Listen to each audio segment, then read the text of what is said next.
Hello and welcome back to our channel. So today in this video we are going to discuss about how you can QR login in WhatsApp. So without wasting much of our time, let's dive into the video. So to QR login in WhatsApp, first of all you need to open up your WhatsApp account in different device like your MacBook or anything. So once you open it, tap on get started option and you will get a QR code on screen. Then from your mobile phone you need to now scan your QR code by opening WhatsApp on your primary phone and tapping on the settings option where you can find the scanner option.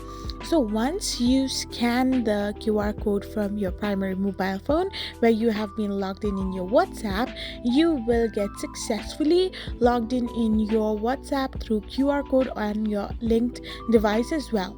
So all the messages will be backed up in this device as well, and you can simply use it as conveniently as you want.